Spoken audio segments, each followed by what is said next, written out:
Recently, the NBA reimagined some of their annual awards, changing the style and title of the League MVP Award to the Michael Jordan MVP Award.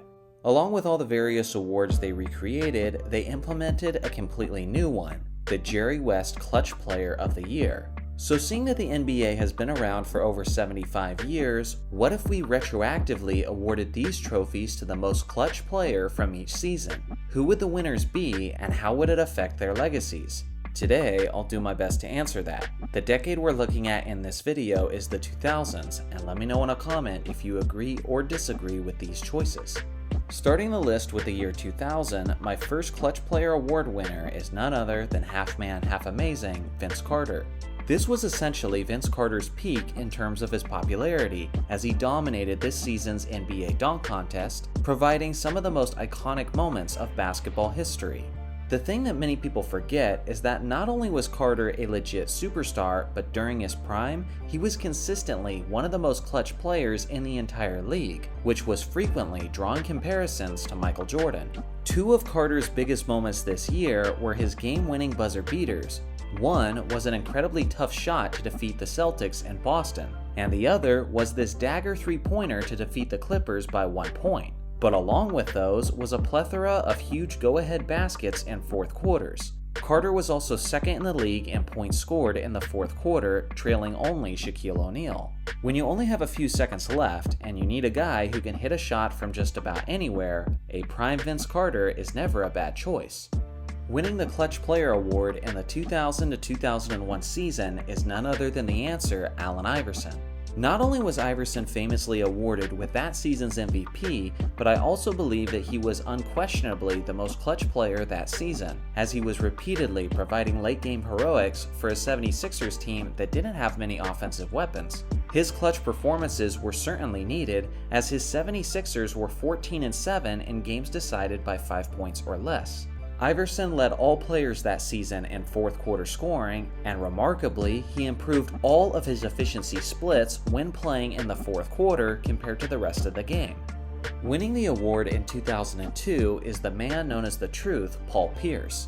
There is definitely an argument to be had for other stars like Kobe Bryant, Tracy McGrady, and Allen Iverson. But this was the greatest scoring season of Pierce's career, and it was also one of the biggest years for delivering when his team needed it the most.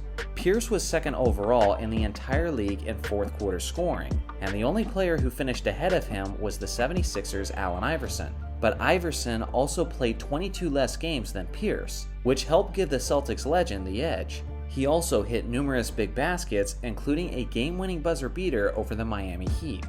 In 2003, the award goes to a thriving Kobe Bryant, who had his best year to date. In a season where Shaquille O'Neal struggled with injuries, Bryant was forced to pick up the load offensively, and he did just that, as he averaged over 40 points throughout the entire month of January. Kobe was second overall in fourth quarter scoring and hit numerous clutch baskets as he always does, keeping the Lakers in games that would have otherwise slipped away. Highlighting the Mamba's clutch season was this buzzer-beating game-winning basket over the Memphis Grizzlies. In 2004, Kobe Bryant yet again wins the Clutch Player Award. It wasn't necessarily one of the Mamba's better seasons statistically, as he was constantly traveling to make his court hearing dates for his famous Colorado trial. With that being said, this season provided some of the greatest late-game heroics that we had ever seen from the Mamba. The most memorable moments was Kobe's game-winning buzzer beater over the Denver Nuggets, which he then topped with his finale in the last game of the regular season, where he made one of the most difficult shots of the decade to send it to overtime. And then he hit his absurd Rainbow 3 to defeat the Blazers at the buzzer and win the division for Los Angeles. Along with all of those iconic moments, Kobe also led all players in fourth quarter scoring, and frankly, it wasn't all that close. In 2005, a still lethal Allen Iverson consistently demonstrated his clutch gene, which earns him that season's award.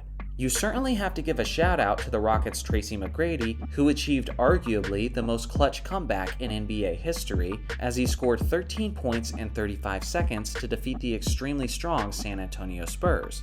The thing is, Iverson was more consistent in terms of the clutch factor this season, as he made 5 out of his 7 game-winning baskets he attempted that year.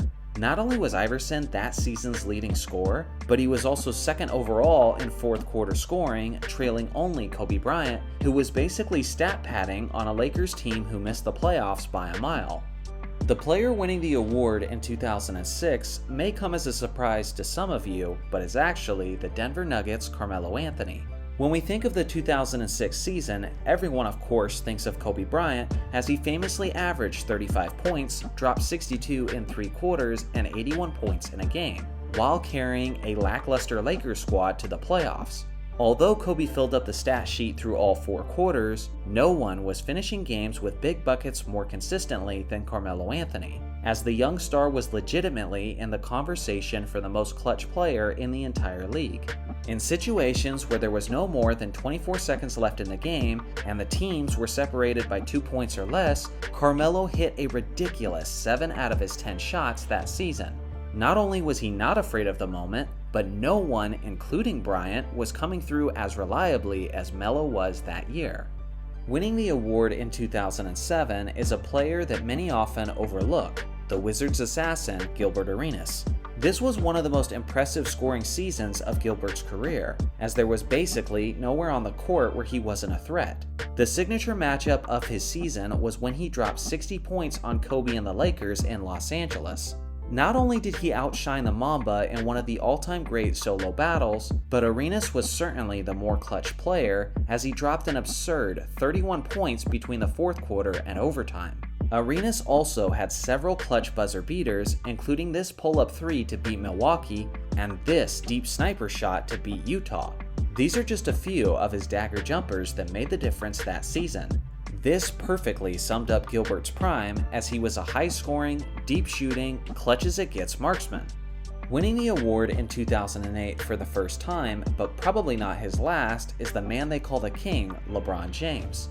2008 was Kobe's time to win his first League MVP award, but it probably wasn't his most clutch season, as the newly acquired Pau Gasol led to many easy blowout victories for the Lakers. On the other hand, LeBron had to carry his Cleveland Cavaliers, especially in fourth quarters. James averaged a massive 9.1 points in the fourth throughout the season. Not only did that lead all players that year, but that was the second highest average of the entire decade. Along with that, LeBron led all players in field goals made in situations where there was no more than 24 seconds left in the game and the teams were separated by 2 points or less. He had the numbers, he carried the team, and he hit more big shots than anyone else, which is why LeBron is taking home the award for 08.